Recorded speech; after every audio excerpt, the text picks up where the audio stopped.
14장 19절로 22절입니다. 사도행전 14장 19절로 22절까지 교독하시겠습니다.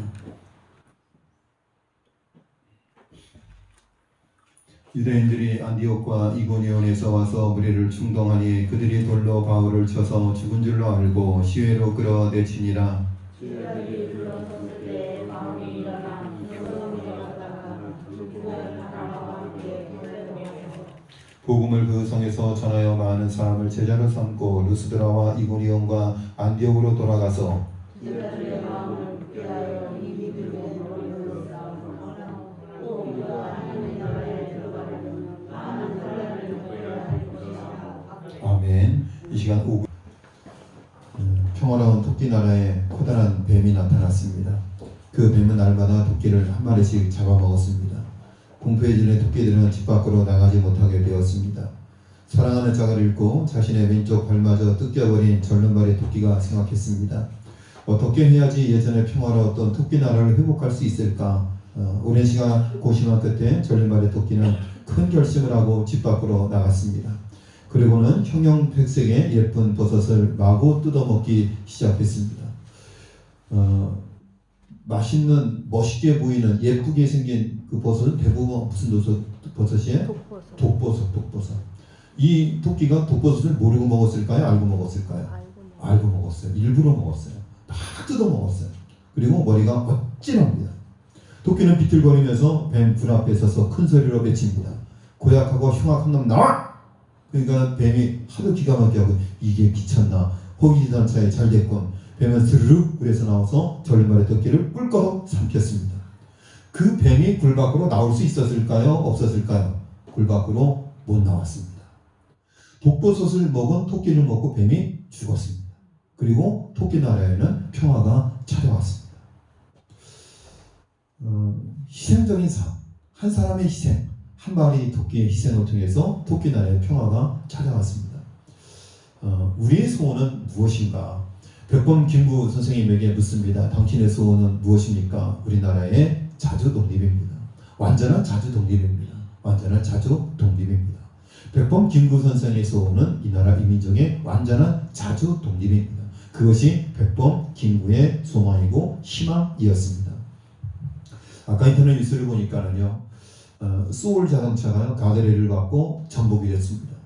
전복이 되었고 50대 운전자가 지나가다가 전복된 차를 발견했습니다. 그리고 그 운전자를 구하기 위해서 뛰어들었습니다. 그리고 앞문을 여는데 문이 열리지 않습니다. 뒷문을 열고 어떻게 했고 그 운전자를 끄집어냈습니다. 그리고 차는 폭발했습니다. 이 기사를 보면서 그 소울 자동차를 봤거든요. 완전히 잿더미가 됐어요. 완전히 다 불타서 없어져 버렸어요. 찰나의 순간이거든요. 조금만 늦으면 구하러 들어간 사람도 폭발해서 같이 죽는 거예요. 여러분 어떻게 이게 가능할까? 그 운전자는 20대 여성이었습니다. 약간 화상을 입고 그리고 부상을 입었습니다만 어쨌든 두 사람 다 무사하다고 합니다. 제가 댓글을 쭉 봤어요. 그랬더니 사례를 해야 된다. 진정한 영웅이다. 그런 이야기를 했습니다. 코로나19로 참 암울한데 이런 기사를 보면서 마음이 훈훈해진다. 진정한 이 시대의 영웅이다. 그런 댓글들이 많이 달려있습니다. 누군가를 위해서 나를 희생한다는 것은 참 어렵고 힘든 일입니다. 오늘 이 한 마리의 토끼 이야기를 통해서 우리의 소원은 진정 무엇인가? 예수님이 이 땅에 오신 목적은 무엇이고 예수님의 소원은 무엇이었을까? 왜 예수님께서 십자가에 못 박아 죽으심으로 우리의 죄를 대속하여 주시고 우리를 구원하셨을까? 예수님이 그렇게 피값 주고 사신 우리들은 어떠한 소원을 가지고 살아야 될까?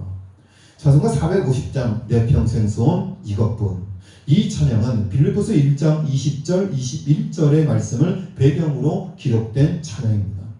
평생 동안 예수 그리스도의 영광만을 드러내기 위하여 이름 없이 빛도 없이 충성하면서 살다가 주님 품으로 돌아가는 것, 그것이 그 찬송가에서 말하는 진정한 소원입니다. 바라기는 우리 시동교회 모든 성도들의 마음가운데 그런 소원이 있기를 바랍니다. 이름도 없이 빛도 없이 주를 위해서 헌신하고 충성하다가 때가 되면 주님 품에 안겨서 영원한 영생봉당을 누리는 것이 저와 여러분의 소망과 소원이 되시기를 주님의 이름으로 간절히 축원드립니다. 다시 한번 따라하겠습니다. 내 평생 소원 이것뿐. 내 평생 소원 이것뿐. 우리 시동교회 모든 성도들의 소망이 이름도 없이 빛도 없이 충성하며 살다가 주님 품에 안기는 것, 그것이 저와 여러분의 평생의 소원이 되시기를 바라겠습니다. 여러분, 우리 그리스도인들의 소원 중에 가장 큰 소원은 바로 뭐예요? 천국 가는 것. 하나님 앞에 가는 것이 우리 그리스도인들의 소원이에요. 2024년 소원이 뭐예요? 소원이 뭐예요? 자리에서 믿고 천국 가는 것. 그것이 2024년 소원이라고 이야기했습니다. 제가 물어보니까 사실은 우리 두 아들 결혼해서 아들 낳아서 행복하게 잘 사는 거 보는 것이 저의 소원입니다 라고 말할 수 있지만 2024년 소망은 뭐냐면 예수 잘 믿다가 주의 품에 안겨 영원한 복락 누리는 천국 시민권을 획득하는 것, 천국 소망 갖고 살아가는 것, 그것이 2024년의 소원이고 우리 모든 성도들의 소원인 줄로 믿습니다. 오늘 읽은 사도행전의 말씀은 사도 바울의 1차 전도 여행에 있었던 일입니다. 바울 일행은 루스드라에 이르러 거기서 복음을 증거하는데 남에서부터 안진병이가 된 사람을 고치는 역사가 일어났습니다. 기적이 일어났습니다. 그래서 그 성에 사는 많은 사람들이 복음을 듣고 예수를 영접하였으나 유대인들이 안디옥과 이고니온에서 수많은 사람들을 데리고 와서 바울을 돌로 쳐서 죽은 줄로 알고 성 밖에 끌어다가 버렸습니다. 그러나 정신을 차린 바울 일행은 이튿날 더베로 내려가 다시 거기서 복음을 전했습니다. 그래서 사도 바울은 오늘 보면 22절에서 말씀하기를 우리가 하나님의 나라에 들어가려면 많은 환난을 겪어야 할 것이다. 복음을 전하고 많은 영혼을 구원하는 일에는 환난과 핍박이 반드시 찾아올 수 있다는 것. 천국 가는 길, 구원의 길에는 그런 환난과 핍박과 고난이 반드시 찾아올 수 있다는 것. 이 환난을 극복하고 승리해야지 하나님의 나라에 갈 수 있다는 것을 우리에게 보여주고 있습니다. 미국의 제37대 대통령을 지낸 닉슨 대통령의 특별 보좌관을 지낸 바 있는 찰스 콜슨이라는 분이 있습니다. 이 찰스 콜슨이라는 분이 본 어게인, 거듭난 사람이라는 책이 지었습니다. 이 책의 주인공인 찰스 콜슨은 인간적으로 볼 때 성공한 사람이었습니다. 그는 권세를 얻었습니다. 명예를 얻었습니다. 물질의 풍요함도 얻어서 많은 사람들이 부러워할 만한 그런 풍족한 삶을 살았습니다. 어느 모르거나 그는 남보다 뒤떨어지는 것이 하나도 없었습니다. 지식으로나 그의 명석 같은 애는 항상 대통령이 아주 훌륭한 아이디어를 제공해 주었고 이로 인하여 부귀와 명예를 한 몸에 받게 되었습니다. 대통령에게 인정받는 삶을 살았다는 말입니다. 그런데 그가 워터게이트 사건 때문에 감옥에 들어가게 되었습니다. 콜슨은 그 형무소 속에서 허무와 공허와 무의미 속에 빠져서 인생의 밑바닥을 경험하게 되었습니다. 여러분, 높은 곳에 있다가 낮아지면요, 나락으로 떨어지면요, 견디기 힘든 거예요. 여러분, 부자로 살다가 가난한 삶을 살면 그만큼 힘든 거예요. 여러분, 집이나 차는 낮춰서 못 간다며요. 넓은 집 살다 좁은 집에 못 산다면서요. 여러분, 좋은 차 타다가 경차 못 탄다면서요. 여러분, 인생의 모든 것을 다 누리고 살았던 이 찰스 콜슨이라는 사람이 워터게이트 사건으로 감옥에 갇히게 되면서 인생의 허무와 인생의 밑바닥을 경험하게 되었습니다. 그런데 놀라운 것은 그 속에서 하나님을 발견하게 되었습니다. 참된 삶의 의미를 찾게 된 것입니다. 백악관의 대통령의 특별 보좌관으로 있을 때 하나님을 찾은 것이 아니라 형무소 생활을 하고 있을 때 그는 비로소 하나님의 존재를 깨닫게 되었고 그 하나님을 찾은 것입니다. 인생의 산전수전 공경을 다 겪으면서 인생의 화려한 날을 겪으면서 만나지 못했던 예수 그리스도를, 인생의 나락을 겪으면서 떨어지면서 예수 그리스도를 만나 새로운 삶의 결단을 하며 살아가는 인생들이 얼마나 많이 있습니까? 우리나라에도 비슷한 사람이 있습니다. 서울의 서문학교의 이인수 장로님이십니다. 이인수 장로님은 육사 10기로 인간하여 소위에서부터 대령까지 진급을 하는 동안 6.25라는 전쟁을 겪게 되었고 1961년 5.16 혁명이 일어났을 때 국가재건 최고회의 의장인 장도영 중장의 비서실장 자리에 앉게 되었습니다. 아마 우리 김홍수 형님 아시죠? 장도영 씨 아시죠? 아마 아실 거예요. 우리 아버님 세대는 다 아실 겁니다. 국가재건 최고위의 의장인 장도영 중장의 비서실장 자리에 앉게 되었습니다. 이와 같은 중대한 자리에 있다 보니까 참으로 바쁜 나날을 보내게 되었습니다. 당시에 그는 교인이라는 이름이 있었으나 이와 같이 바쁜 나날을 보내다 보니까 교회에 나갈 시간은 전혀 없었습니다. 항상 바빠가 노래가 되었습니다. 그런데 어느 날 갑자기 자다가 그는 체포되어 어디론가 끌려가서 모진 고문을 당하게 되고 반혁명 분자라는 제목으로 사형 선고를 받고 복역을 하게 됩니다.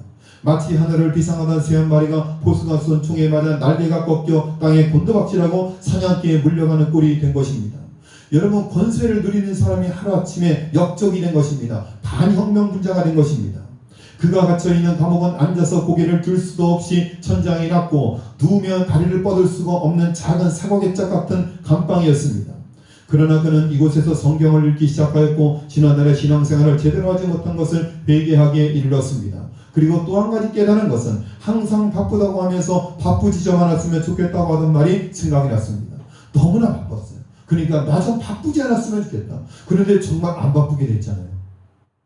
여러분 바쁜 것이 감사한 줄로 믿으시길 바랍니다. 아멘. 여러분 할 일이 있다는 것이 감사한 줄 믿으시길 바랍니다. 그러니까 하나님이 이와 같이 한가하게 해주셨구나 하는 생각이 들어서 그것도 회개를 하고 드디어 성경 50독을 하게 되었습니다. 성경 50권을 읽고 나니까 사형에서 무기로 감형이 되었습니다. 그리고 70독을 하고 나니까 15년으로 감형이 되었습니다. 100독을 하고 어떻게 됐을까요? 혜영이 형님 100독하고 어떻게 됐을까요? 100독 100독 석방 할렐루야 석방 그의 간증숙이 언제까지나 당신과 함께 3일서적에서 발행한 책입니다. 언제까지나 당신과 함께 거기서 그의 삶의 간증이 나와 있습니다. 100독을 했을 때 하나님께서 석방시켜 주셨습니다. 그는 12년간의 옥고를 통하여 참으로 많은 것을 깨달았다고 간증하고 있습니다. 바로 찰스 콜슨과 이인수 장로님은 비슷한 삶을 경험하게 되었습니다. 이 세상의 명예와 권력, 핵심부에 있다가 나락으로 떨어졌다가 감옥에서 예수 그리스도를 만나고 새로운 인생을 경험하게 되었습니다. 우리가 하나님 나라 천국에 가는 길은 반드시 고난과 환난이 수반된다. 오늘 교훈 두 가지예요. 첫 번째는 반드시 고난과 환난이 수반된다. 두 번째, 성경 말씀과 같이 고난이 우리들에게 유익이라는 것. 그 두 가지를 여러분 꼭 기억할 수 있기를 바랍니다. 때로는 우리가 당하는 고난이 하나님의 영광을 위한 것이 될 때가 있습니다. 함께 동경하던 제자들이 예수님께 묻습니다. 이 사람이 속여 이긴 것이 누구의 죄 때문입니까? 그렇게 물으니까 예수님이 대답하기를 이 사람이나 그 부모의 죄로 인한 것이 아니라 그에게서 하나님이 하시는 일을 나타내고자 하시니라. 그가 소경이 되었으나 소경에서 눈을 뜨고 치유받는 과정을 통해서 하나님의 영광을 나타내기 위한 하나님의 영광의 축복의 통로로 쓰임받기 위해서 하나님이 예비하신 인생이다. 하나님의 영광을 위함이라고 이야기하고 있습니다. 저와 여러분이 인생 가운데 고난과 어려움이 있지만 그 고난과 어려움을 이겨내는 것을 통해서 하나님이 지금도 살아서 역사하시는 것을 사람들이 여러분이 회복되는 것을 통해서 보고 깨달을 수 있는 은혜가 있기를 바랍니다. 여러분 그렇게 하나님께 하나님의 역사에 쓰임받고 인정받을 수 있는 저와 여러분의 삶이 되실 수 있기를 바라겠습니다. 여러분 지혜로운 왕이 있었습니다. 왕은 자기를 진심으로 사랑하는 여인이 누군지 알아보기 위해 주변의 여인들에게 무엇이든 구원하는 대로 구하라고 했습니다. 참 정말 제가 여자라면 얼마나 좋겠어요. 왕이 네가 원하는 것을 다 말해라. 여인이여 그대가 원하는 것을 다 말하시지. 무엇을 구하겠습니까? 사모님 원하는 걸 다 말해보세요. 제가 다 들어드릴게요. 다 들어드릴게요. 뭘 원하세요? 뭘 원하세요? 할렐루야 목사님의 건강을 원하신답니다. 다 필요 없답니다. 좋은 옷도 필요가 없고 좋은 화장품도 필요가 없고 식기 세척기도 필요가 없고 오직 목사님의 건강만을 원한다고 이야기했습니다. 속으로.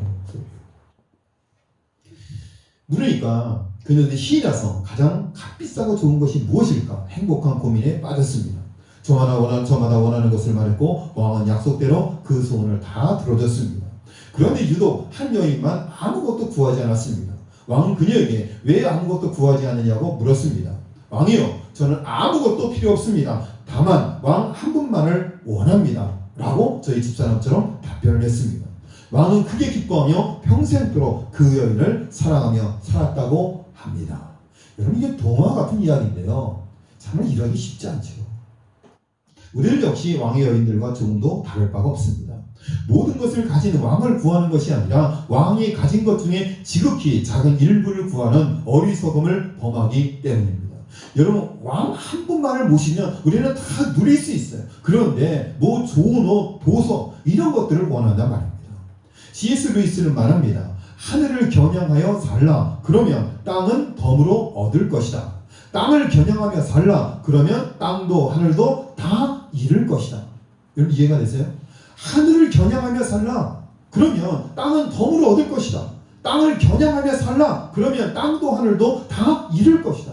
하나님만을 바라보며 살라. 그러면 땅의 축복도 얻을 것이다. 그러나 땅을 바라보며 살면 하나님의 축복도 땅의 축복도 다 잃어버릴 것이다. 같은 의미잖아요. 그렇죠? 저는 우리 시동교회 성도님들이요, 하나님만을 바라보며 살면 땅의 축복을 얻을 수 있기를 바랍니다. 그런데 이 땅의 것을 구하며 살면 하늘의 복도 잃어버리고 이 땅의 것도 다 잃어버린다는 말이에요. 그런 어리석음을 범하는 분이 한 분도 없는 우리 시동교회 모든 성도들 될 수 있기를 바랍니다. 어떤 사람이 병을 앓았습니다. 이 병이 무슨 병이냐면 기울림이 나고 눈이 충혈되며 말을 하려면 얼굴이 갑자기 붉어지는 증세입니다. 잘 들어보세요. 기울림이 나고 눈이 충혈되고 말을 하려면 얼굴이 갑자기 붉어지는 증세. 혹시 이런 증세가 있으신 분 있어요? 혹시? 제가 고쳐드릴게요. 없어요? 없군요. 네, 있어야 되는데. 그는 결국 6개월 후에 죽는 날에 선고를 받았습니다. 그는 평소 좋은 양복을 실컷 입어보는 것이 소원이었습니다. 그래서 양복점에 갔습니다. 제단자가 치수를 재기 시작합니다. 목둘레가 105입니다. 깜짝 놀랐습니다. 무슨 소리요? 난 15살부터 지금까지 95였습니다. 제단사가 다시 치수를 잽니다. 105가 맞습니다. 여태까지 95를 입었는데 왜 105라고 합니까? 그러다 제단사가 화를 내면서 말했습니다. 당신이 95 사이즈를 계속 입으면 기울림이 생기고 눈이 충혈될 것이며 조금만 말해도 얼굴이 붉어질 것입니다. 병을 고쳤어요? 못 고쳤어요? 고쳤어요. 누가 고쳤어요? 제단사가 고쳤어요. 제단사가 고쳤어요. 얼굴이 붉어지고 기울림이 있고 눈이 충혈되는 분이 있으면 반드시 양복점에 가서 목도리를 다시 재보시기를 권하겠습니다. 이 사람이 앓고 있는 병의 원인은 꼭 끼는 와이셔츠였던 것입니다.